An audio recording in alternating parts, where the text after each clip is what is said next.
The dogs didn't circle her slowly. They lunged first. 12K, 9 police dogs, muscles tight and teeth flashing under the airport lights, closing in on a single black woman clutching a silver suitcase. Keisha froze, breath shaking, as passengers backed away like she was something dangerous. One dog growled, so loud the floor seemed to vibrate beneath her. If this already made your blood boil, hit like and subscribe right now, because stories like this are still happening and the world needs to hear them. Keisha tightened her grip on the suitcase, voice cracking. Why are they looking at me like that? I didn't do nothing. But the dogs inched closer, tails stiff, eyes locked on her legs, her hands, her breath. A white woman behind the rope whispered, "She looks guilty. Dogs always know." A man added, "Yeah, she's hiding something. Look how she's shaking." Keisha's chest tightened. Not from guilt, from humiliation, from the familiar sting of being judged before she could speak.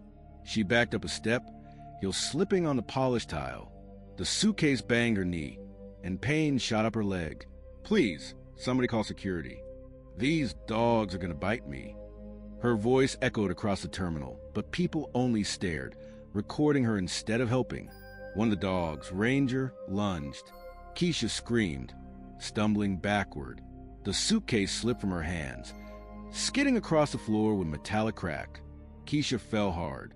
Her elbow smashed the tile, sending a burning jolt up her arm. She barely caught her head from hitting the ground. "God, somebody help me." But no one moved. Then a commanding voice cut through the chaos. "Ranger, hold." Officer Ethan Cole pushed through the crowd, hand raised. His jaw tightened when he saw Keisha on the floor, scraped, shaking, terrified. "Ma'am, don't move," he ordered. "I'm not resisting. I didn't do anything." Keisha cried. Tears blurred her vision as she held her injured knee. Ethan's eyes flicked to the fallen suitcase. Ranger's growl wasn't aimed at Keisha. It was aimed at the bag. Ethan knelt beside her, softer now. "Who gave you that suitcase?" Keisha swallowed hard. "A man named Bradley. He works for the family I clean for. He told me to wait here. I didn't look inside. I swear." One dog barked sharply, pulling Ethan's attention back to Case. Something was wrong, very wrong. And for the first time, Ethan realized Keisha wasn't a threat. Someone wanted her to look like one. Ethan lifted his hand, signaling the other officers to hold their distance. Keisha tried to sit up, wincing as her bruised knee throbbed. The crowd shifted, but the whispers didn't stop. Every stare dug into her skin like needles. A white man near the barrier muttered, "Housekeepers don't carry bags like that unless they're hiding something." Another woman whispered, "Look at her, she's panicking." Guilty people always panic. Keisha shut her eyes tight. "Lord, why is it always me?" Ethan crouched lower, voice steady. "Keisha, listen. I need you to tell me everything. Who is Bradley?" She swallowed nervously. "Bradley Carter. He's the personal assistant for the family I work for. He gave me that bag and said the boss needed it downstairs. Told me not to open it." Ethan narrowed his eyes. "Did he say why you had to deliver it alone?" "No," she whispered. "I don't question rich people's instructions. I just do what they say." Ranger barked again, stepping between them and the suitcase. His stance was rigid, protective, not aggressive. Ethan's stomach tightened. Something in that case was triggering the K-9s. And it wasn't drugs. The dog's posture wasn't aggressive enough for narcotics. This was different. Officer Kayla, a white female TSA specialist, rushed over with a portable scanner. "Ethan, we should check the exterior for hazardous materials." Keisha's voice trembled. "I didn't touch nothing inside. I just held it." Kayla brushed the scanner along the suitcase's surface. The device beeped sharply. Too sharply. Ethan's head snapped up. Kayla's eyes widened, picking up a metal core, but also intermittent signals. Not explosives. Not weapons. She lowered her voice. "Something transmitting." Keisha's breath caught. "Transmitting? Like a phone." Ethan shook his head slowly. "No phone emits signals like this. This is structured, layered." Kayla added, "More like a tracker or a data node." The crowd gasped. Someone whispered, She's a mule. Another, they're gonna arrest her. Keisha flinched. I swear on my mama, I didn't know. Bradley told me to wait right here. He said he'd be back in 5 minutes. I've been standing here 20. Ethan stood, scanning the terminal with sharp eyes. And where's Bradley now? Keisha shook her head. I ain't seen him since he handed me the bag. Ethan's gut tightened. The timing was too perfect. The fear in Keisha's eyes was too real. And the dogs were too focused on something inside that suitcase. He tapped his radio. Dispatch! I need eyes on a white male mid-30s named Bradley Carter. Works for the Sterling family. Check all cameras in the last 20 minutes. Ranger growled again, louder this time. Kayla looked up. Whatever's in that bag, it's not meant for her. Ethan exhaled slowly, heart sinking. They used her, he muttered, and they wanted her to take the fall. Kayla knelt beside the suitcase, adjusting the scanner sensitivity. The device's screen flickered, then pinged again, faster, more urgent. Ethan stepped closer, eyes narrowing. That's not random signal noise, Kayla said quietly. It's patterned. Someone designed this. Keisha hugged her arms around herself, shaking. I told you, I didn't pack that thing. I ain't stupid enough to bring something dangerous through an airport. Ethan softened his voice. I know. Just stay with me. Ranger barked sharply, once then twice, fixated on a single spot inside the case. Ethan motioned to Kayla. Open it, but slow. Keisha's heart dropped. Please, don't let it be something bad. I can't go to jail for something I didn't do. Kayla flipped the latches. Click, click. The lid creaked open. Inside, everything looked painfully ordinary. Clothes folded perfectly, a child's blanket tucked neatly beside a pair of headphones. But then Ethan saw it, a brown teddy bear, stitched with small blue ribbon around its neck. Cute, innocent, except Ranger snarled at it with a low, vibrating growl. Kayla held the scanner over the bear. The device shrieked. There, metal core. She lifted it gently and turned it over, and something embedded inside. Keisha's voice cracked. That bear belongs to the little boy I helped take care of. Mason, he don't sleep without it. Ethan felt a chill run down his spine. Why would Bradley put this in your hands? Keisha shook her head slowly. He packs all the kid stuff. Always has. He told me to carry the most important bag. Said it was urgent. Ethan nodded to Kayla. Scanned deeper. Kayla activated the internal probe. The scanner screen lit up with rotating symbols. I'm getting miniature wiring and a heat signature. Not explosive, low power. Could be a transmitter. Keisha gasped. Inside the kid's toy? Ethan's tone dropped. Whoever packed this didn't care about that child. They cared about access. Ranger barked again, more intensely, stepping protectively in front of Keisha, not at her. Kayla looked between the bear and the suitcase. This thing's been transmitting for days, maybe weeks. Keisha's voice trembled. So, someone was spying? On the family? Ethan's jaw clenched. On the child. And you were supposed to deliver their device past security. Keisha's eyes welled with tears, not fear this time, but rage. So Bradley used me. He knew nobody would question a black housekeeper carrying a kid's teddy bear. Ethan lowered his voice. Keisha, I believe you, and the scanner confirms it. You're not the target. He looked at the bear again, throat tightening. You were the cover. The moment hung in the air, heavy, cold, suffocating.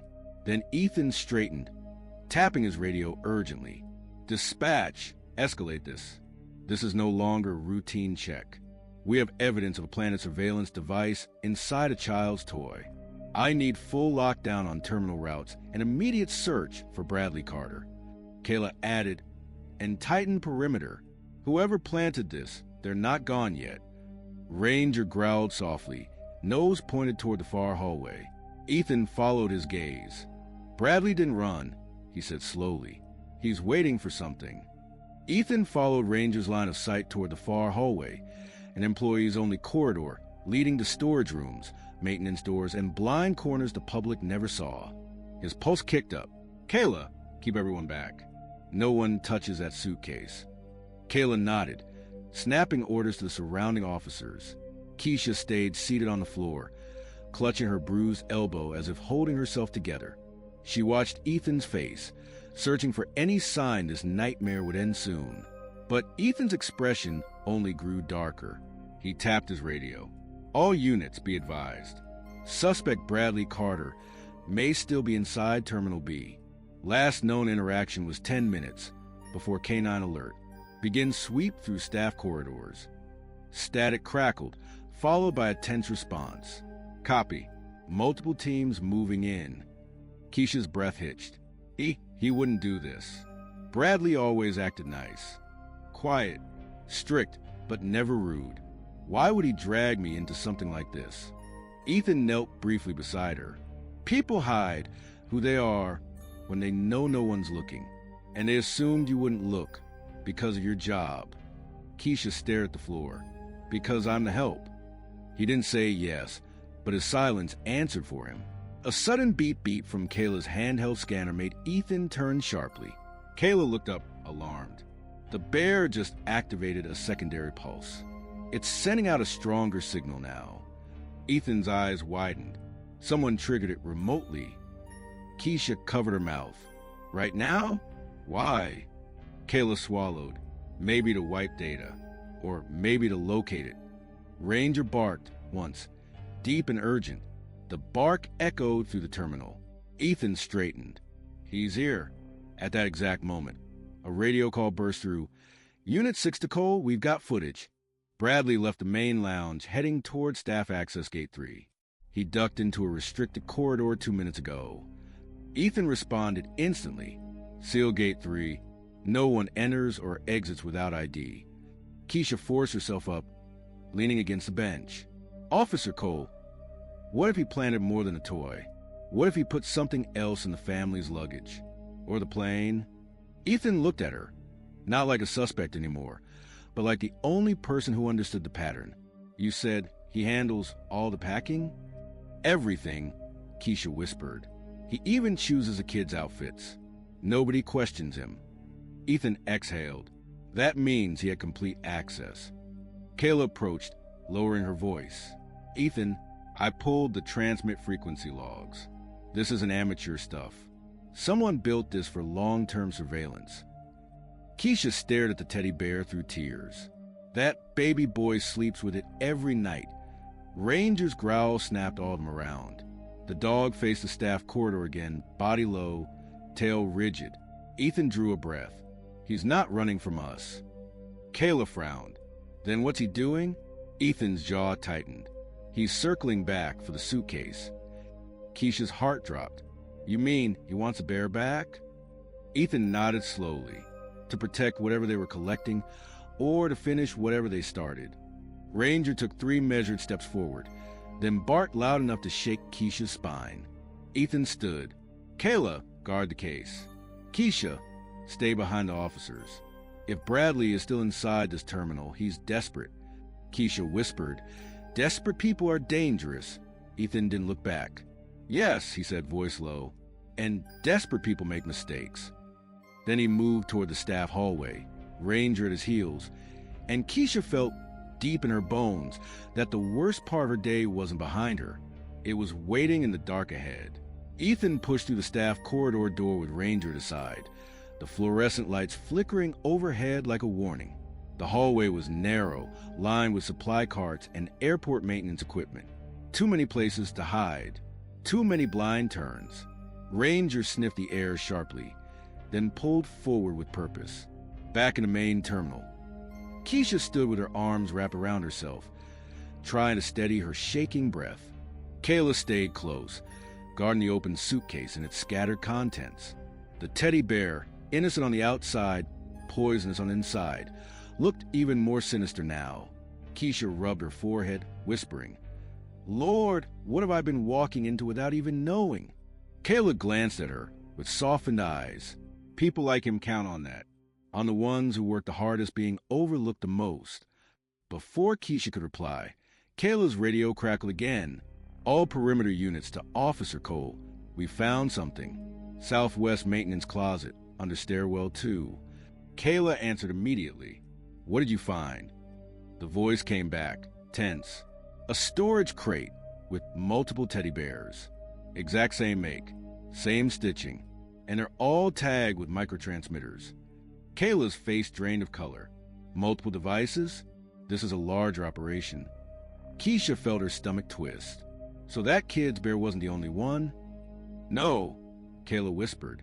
Someone was planting these across different families. Keisha nearly collapsed against a bench. Oh, God. Officer Mason, another TSA tech, rushed over holding a tablet connected to the airport's internal server logs. Kayla, you need to see this. I pulled the last 72 hours of network activity. Someone accessed the VIP lounge router multiple times using hidden credentials. Kayla scrolled through the data. These aren't random hacks. These are synchronized uploads.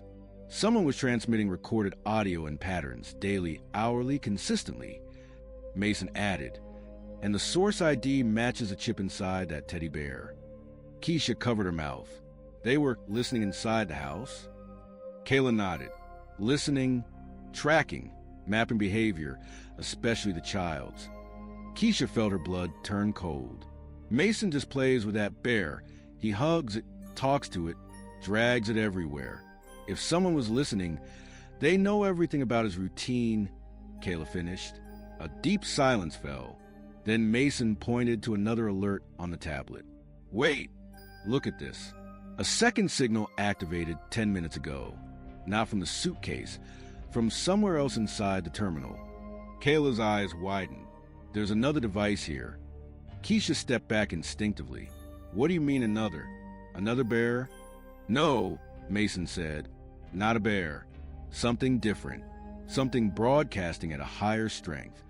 Kayla tapped her radio. Cole, be advised. There's an additional transmitter inside Terminal B. Stronger than the first. And it started broadcasting right after the bear was scanned. Ethan's voice returned, breath heavy. Copy. That means Bradley planted a backup. He expected us to find the bear. Kayla's stomach dropped.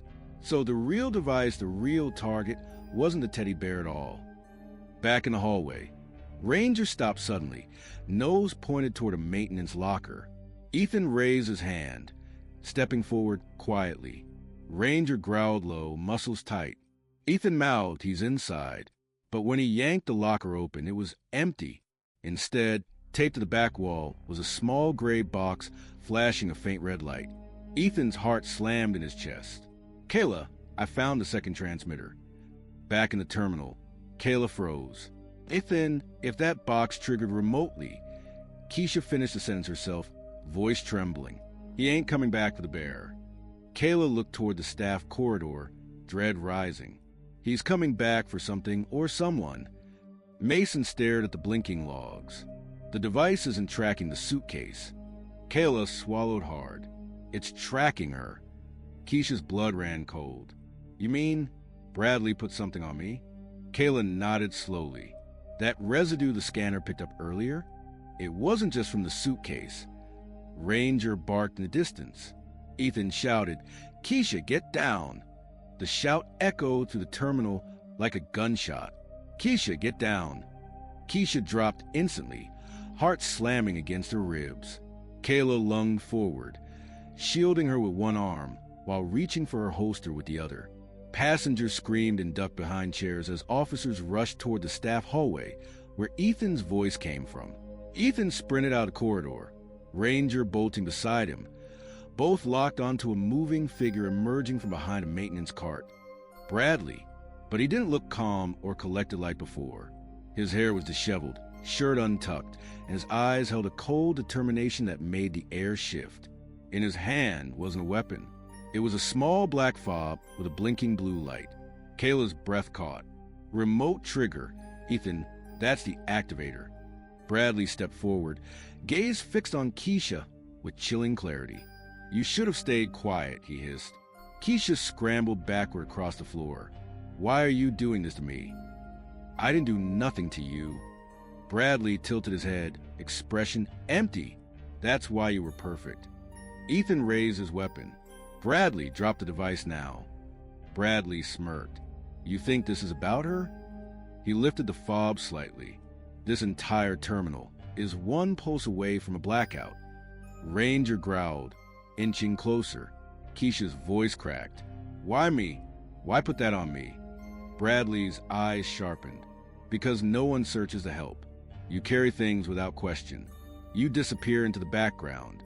And when things go wrong, he pointed at her, they look at you first.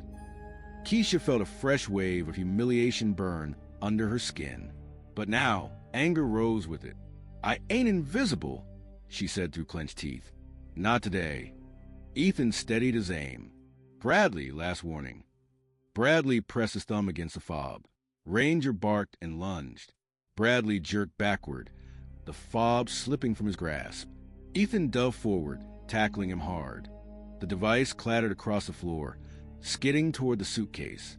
For half a second, everyone froze. Then Kayla kicked the fob away, sliding it under security barrier. Ethan pinned Bradley to the ground, wrenching his arms behind him as Ranger growled inches from his ear. You're done, Ethan snapped. Bradley didn't fight. He just smiled, slow and unsettling. You caught me, he whispered, but you didn't stop the others. Ethan tightened the cuffs. We'll deal with them too. As officers dragged Bradley upright, Keisha stared at him.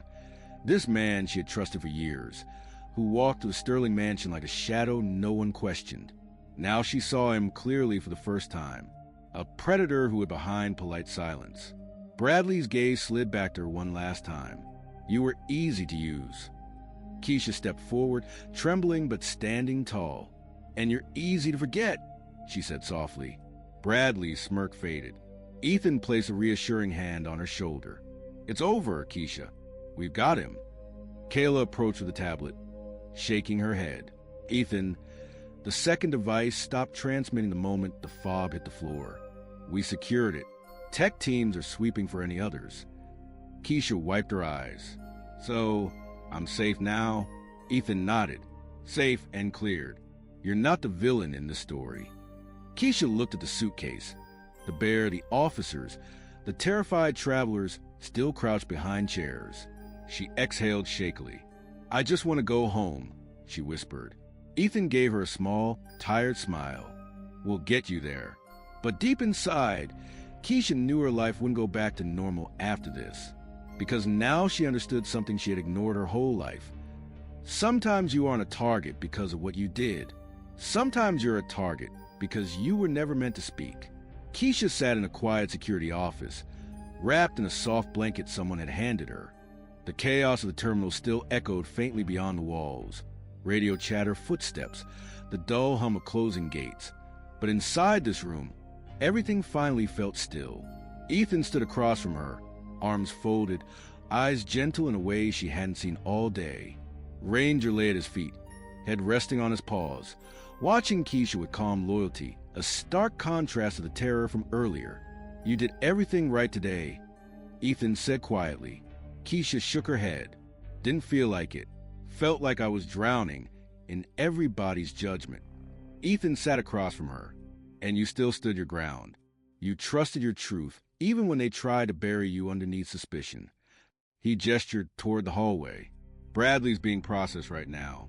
Tech teams already trace his network. You helped stop something much bigger than a single airport incident. Keisha looked at her scraped elbow, the bandage on her knee, and finally let a slow breath out. Funny, I always thought staying quiet kept me safe. Today showed me it just makes you a target. Ethan nodded. People like Bradley pick the ones they think won't fight back. They picked wrong. For the first time since the ordeal began, a small smile tugged at Keisha's lips. I'm just tired of being looked at like I'm trouble before I even open my mouth. You're not trouble, Ethan said. You're the reason we caught him. Kayla stepped into the doorway with a reassuring smile. Your statement is finished, and the family you work for, they've been notified. They're shaken, but they want to thank you for protecting their child without even knowing it. Keisha blinked. They want to thank me? Kayla nodded. You saved that boy from something terrible. You deserve more than thanks. Keisha's throat tightened. She wasn't used to hearing words like that, especially not from people in uniforms. Ethan stood and offered his hand. "Let's get you out of here." Keisha rose slowly. The pain in her knee flared again, but it didn't stop her. Not today. As she stepped out of the room, the hallway lights felt less harsh, less accusing. She walked beside Ethan, not behind him. When they reached the public lobby, a few passengers who had watched the ordeal unfold lifted their eyes. Some looked guilty, some looked ashamed. A few even nodded at her with something like respect. Keisha didn't shrink away this time. She walked past them with her chin high, Ranger padding along gently at her side. Outside the terminal, cool air brushed her face, carrying the scent of rain. Ethan paused beside her. "You okay?" Keisha looked out the horizon, voice soft but firm. "I'm seeing now. That's more than I've had in years." Ethan smiled. "Good. You deserve it." Keisha exhaled, letting the heaviness roll off her shoulders. She wasn't just a help anymore. She wasn't invisible. She wasn't the easy target they expected her to be. Tonight, she walked out of that airport as a witness, a survivor, and the one who broke the silence others tried to hide behind. She glanced back at Ethan. "Thank you for believing me." "Always," he said. The moment felt final. Not because the story ended, but because she found a piece of herself she didn't know she'd lost. Keisha stepped forward into the night, leaving the storm behind her, and carrying her own strength with her. If you believe this should never happen again, share this now. And to my USA, UK, and Canadian viewers, your voice is power. Use it.